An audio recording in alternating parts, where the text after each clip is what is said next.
아침 목상에 오신 여러분들을 환영하고 축복합니다. 하나님께서 새로운 날을 허락하셨는데요. 새로운 날에 걸맞는 새로운 은혜로 오늘 우리 인생을 지켜주시 믿습니다. 오늘은 모세가 돌판을 봤다라는 제목을 가지고 출애굽기 24장 12절부터 18절까지 말씀을 함께 살펴보도록 하겠습니다. 먼저 12절부터 14절까지 말씀 같이 한번 읽어볼까요? 여호와께서 모세에게 이르시되 너는 산에 올라 내게로 와서 거기 있으라. 내가 그들을 가르치도록 내가 율법과 계명을 친히 기록한 돌판을 내게 주리라. 모세가 그의 부하 여호수아와 함께 일어나 모세가 하나님의 산으로 올라가며 장로들에게 이르되 너희는 여기서 우리가 너희에게로 돌아오기까지 기다리라. 아론과 훌이 너희와 함께하리니 무릇 일이 있는 자는 그들에게로 나아갈지니라 하고. 예, 하나님께서 모세를 통해서 이스라엘 백성들에게 말씀과 율법을 주십니다. 그런 다음에 주시자 이스라엘 백성들이 뭐라고 그래요? 우리가 그것들을 준행하고 그 말씀대로 살겠습니다 라고 고백하게 되죠. 그런 다음에 하나님이 모세를 불러요. 모세를 불러서 뭐라고 하냐면 너는 산 위에 올라와라 라고 이야기를 해요. 모세만 따로 하나님이 부르십니다. 그래서 모세가 시내산 정상에 올라가게 되는 거예요. 그럼 모세가 왜 시내산 정상으로 모세를 따로 불렀을까요? 뭐라고 이야기하냐면 내가 그들을 가르치도록 율법과 계명을 친히 뭐예요? 기록한 돌판을 내게 줄 것이다. 하나님께서 율법을 주셨는데 이 율법을 돌판에 새겨주셨어요. 그럼 왜 그날에 율법을 돌판에 새겨주셨을까요? 이것은 무엇보다도 하나님이 주신 것이다. 그러니까 오늘 우리가 배운 율법, 그동안 우리가 배운 율법이나 하나님 말씀은 하나님이 친히 선포한 것을 보여주기 위함이에요. 세상의 많은 종교들은 인간이 이 땅에서 어떻게 살아야 될지에 대해서 인간의 이성으로, 인간의 생각으로, 인간의 판단으로 삶의 원리를 발견한 거예요. 그런데 기독교는 그렇지 않아요. 기독교가 가리키는 정말 기독교가 가장 중심에 삼고 있는 말씀은 정말 기독교가 규정으로 삼고 있는 하나님의 율법은 정말 하나님이 주신 것이지 인간에게서 나온 것이 아님을 보여주기 위해서 하나님이 친히 새겨주신 거예요. 특별히 돌판에 새겨주셨죠. 돌판은 왜 돌판에 새겨줬냐면 이거는 불변성을 보여줘요. 달리 이야기하면 그날에 성경에 여러 가지 율법들이 나옵니다. 하나님의 말씀이 나와요. 그것은 그 당시 이스라엘 사람들에게만 주신 말씀이 아니에요. 그럼 돌판에 새겨둘 필요가 없죠. 그들이 죽어도 돌판은 남아있잖아요. 돌판에 새겨주신 건 뭐냐? 불변성이에요. 영원히 너희가 지키라는 거예요. 그래서 하나님의 말씀은 이스라엘 백성들에게 주신 말씀이기도 하지만 동시에 우리에게 뭐예요? 주신 말씀이기도 해요. 그렇기 때문에 그날에 하나님께서 모세를 따로 불러서 그 말씀을, 율법을 돌판에 새겨서 주신 거예요. 그래서 모세가 산 위에 올라가서 이 돌판을 받게 됩니다. 그런데 이 산 위에서 얼마를 기다리냐면 40일 동안 지내게 돼요. 그런 다음에 이 40일 동안 지낼 때 뭐라고 되어 있냐면 사람들에게 뭐라고 얘기하냐면 너희는 여기서 돌아올 때까지 기다리라 라고 이야기합니다. 그럼 왜 40일 동안 그렇게 기다렸을까? 하나님께 돌판에 말씀을 새기려면 금방 새길 수 있잖아요. 그런데 왜 그날에 40일 동안 있고 사람들에게 기다리라고 했을까? 이런 의문이 들더라고요. 아무튼 오늘 본문에서 이 기다리라는 말이 굉장히 많이 와닿았어요. 사실 이 기다림, 이것은 기독교인의 삶의 본질이기도 하죠. 예를 들면 그런 거예요. 예수님께서 이 땅에 오셨습니다. 그래서 우리를 대신해 십자가에 돌아가셨어요. 그런 다음에 승천하셨죠. 그리고 뭐라고 하셨어요? 내가 다시 오실 것이다. 우리는 뭐 어떤 사이에 살고 있냐면 예수님, 다시 오실 예수님을 기다리는 삶을 살고 있는 거예요. 달리 이야기하면 믿음은 우리가 예수 그리스도를 믿는 순간 우리는 뭐라는 거예요? 기다리는 사람들이에요. 예수님이 다시 오심을 기다리는 사람들이에요. 그날에 모세가 다시 산 위에서 내려오는 것을 기다렸던 사람들처럼 이스라엘 백성들처럼 우리도 기다리는 사람들이에요. 무엇을 기다리는 사람이에요?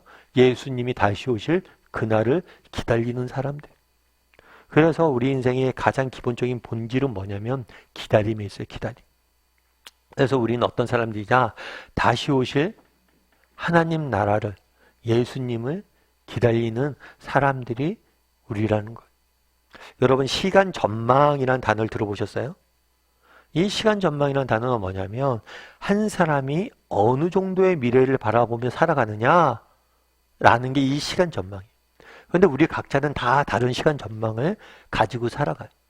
근데 하버드 대학교의 에드워드 벤필드 교수는 이 시간 전망에 대해서 연구를 한 다음에 이런 이야기를 했어요. 뭐냐면 각자 가진 시간 전망이 다 다른데 각자가 가지고 있는 이 시간 전망에 따라서 행복과 성공을 결정하게 된다는 거예요. 이 시간 전망이란 말로 우리의 삶의 행복과 성공을 결정하는 핵심 요소라는 거죠. 그러면서 이 시간 전망이 길수록 행복과 성공의 비율이 높아진다는 거예요. 이게 무슨 말이냐? 간단히 이야기하면 그런 거예요. 우리 자녀들이 그런 거잖아요. 고3 되면 공부하죠. 공부하면서 공부하라는 공부는 안 하고 놀고 있으면 여러분 뭐라고 그래요? 야, 니네 대학교 가면 다 할 거야. 대학교 가면 다 할 건데 뭐 지금 못해서 한달이야. 지금은 공부해. 대학교 가면 다 할 수 있으니까. 다르게 말하면 내가 지금 고등학생이지만 내 시간 전망은 어디까지 갖고 있는 거예요? 대학생 때까지 갖고 있는 거예요. 아, 그래. 대학생 때 할 거니까 지금 공부해야지. 그런데 그럼 애들이 뭐라고 그래요? 아, 그건 그때 얘기고 언제 대학교 가? 난 고등학생인데. 이 사람들의 시간 전망은 아이들의 시간 전망은 뭐예요? 고등학교 때로 맞춰져 있는 거예요. 그러니까 고등학교 때로 맞춰져 있으니까 지금 이걸 즐기고 놀아야죠. 대학교까지 확장이 시간 전망을 갖고 있지 않은 거예요. 이게 시간 전망이라는 거죠. 그럼 우리는 어때요? 우리의 시간 전망은 어디에 맞춰져 있습니까? 아이들에게는 야, 대학교 가면 이런 것들 즐길 수 있고 이런 것들 다 할 수 있으니까 지금은 공부해. 이렇게 이야기하면서 우리는 어떤 시간 전망을 갖고 살고 있냐는 거예요. 정말 10년, 20년 후를 내다보며 살고 있습니까? 아니, 정말 우리는 이 땅의 나그네잖아요. 이 땅의 순례잖아요. 우리가 돌아갈 본향은 따로 있잖아요. 우리가 영원히 살아야 될 영원한 집은 따로 있잖아요. 그럼 우리가 천국이라는 시간 전망 속에서 살아가고 있냐는 거예요. 아니면 이 땅이라는 시간 전망만 갖고 우리는 살아가고 있진 않냐는 거예요. 우리 아이들에게는 정말 대학교 가서 너희가 이거 할 거니까 그때 바라보고 공부해 라고 이야기하지만 정작 우린 정말 언젠가 우리가 돌아가야 될 하나님 나라 영원이라는 시간을 바라보고 정말 살아가는 사람이냐는 거예요. 우리의 시간 전망은 어디에 있냐는 거예요. 플로렌스 체드윅이라는 분이 계세요. 이분 같은 경우는 여자 수영 선수예요. 특별히 바다 수영을 하시는 분이에요. 사실 바다 수영이 힘들어요. 왜냐하면 바다 수영 같은 경우에는 파도가 치잖아요. 그래서 수영하기가 쉽지 않습니다. 그리고 또 바다 수영이 힘든 이유는 뭐냐면 수온이 변해요, 계속해서. 수영장이랑 좀 다른 거죠. 뿐만 아니라 주변 환경이 변해요. 수영장은 환경이 정해져 있죠. 그래서 바다 수영이 되게 힘듭니다. 그래서 이 바다 수영은 굉장히 힘든 일이기 때문에 그만큼 성취감이 있는 거죠. 그래서 이 플로렌스 체드윅이라는 분은 영국과 대륙, 프랑스 대륙을 연결한 영국 해협을 최초로 횡단했던 여자 수영 선수예요. 그래서 이분이 한 번은 미국에 있는 카트리나 섬에서 미국 서해안까지 이렇게 수영으로 해서 가는 그걸 도전을 했어요. 근데 도전을 했는데 실패를 했어요. 근데 왜 실패했을까? 그리고 실패한 게 너무 안타까운 게 뭐냐면 이 사람이 실패한 건 뭐냐면 목적지에 도달하기 200m 전에 실패한 거예요. 수십 킬로를 왔는데 200m를 못 간 거예요. 그거 왜 못 갔을까요? 배고파서 못 갔을까요? 지쳐서 못 갔을까요? 힘들어서 못 갔을까요? 이 사람이 나중에 고백해요. 자기가 왜 실패했는지. 자기가 실패한 이유는 한 가지였대요. 그건 뭐냐면 안개 때문이었대요.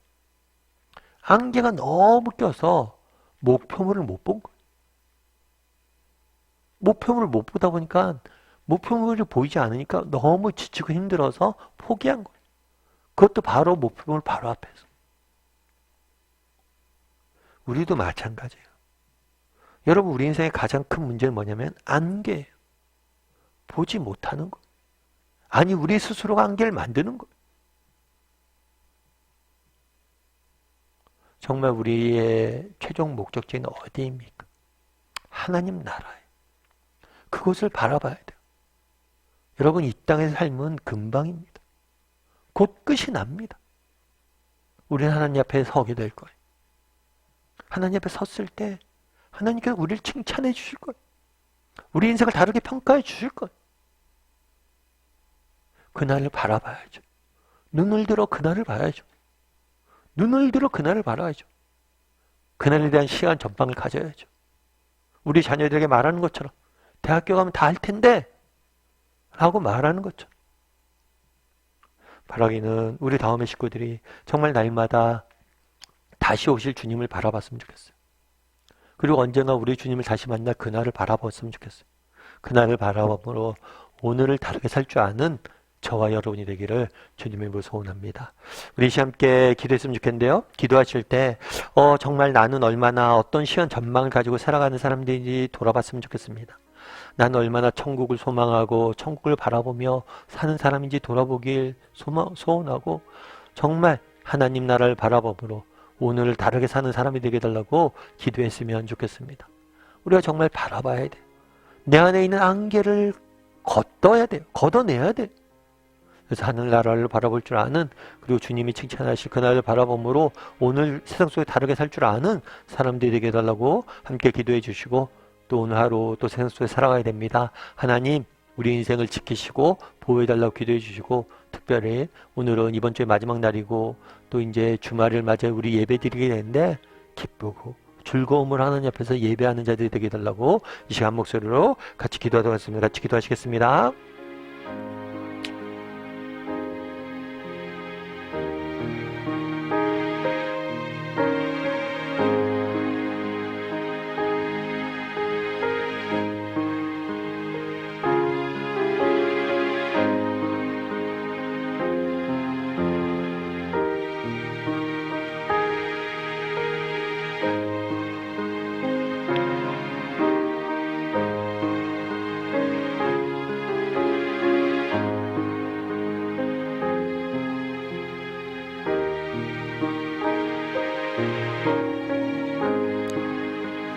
사랑의 하나님, 정말 우리는 다시 오실 주님을 기다리는 사람들임을 기억하게 도와주시옵소서. 정말 하나님을 바라고 하나님을 기다림으로 오늘을 다르게 살아가는 사람들이 되게 도와주시옵소서. 정말 우리에게 시간 전망이, 우리의 시선이 바로 코앞, 눈앞에 있는 것들에만 맞춰져 있지는 않은지 돌아보게 도와주시고, 눈을 들어 하늘을 보고 눈을 들어 다시 주님 오실 그날을 바라볼 줄 아는, 그래서 오늘을 세상 속에 다르게 살 줄 아는 우리 모두가 될 수 있도록 주여 붙잡아 주시옵소서. 아버지 하나님, 오늘 하루 또 세상 속에 살아가야 됩니다. 하나님께서 우리의 삶 가운데 인자하여 주시고 하나님의 삶 가운데 일하여 주시고 우리의 삶을 통해서 정말 역사하여 주시옵소서. 특별히 이제 또 주말인데 하나님 앞에 나아가 다윗이 그랬던 것처럼 기쁘게 즐겁게 정말 하나님만을 바라보고 찬양하며 하나님을 높일 수 있는, 영광 돌릴 줄 아는 우리 모두가 될 수 있도록 주여 붙잡아 주시옵소서. 은혜 감사드리며 모든 말씀 예수님의 이름으로 기도드립니다. 아멘.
예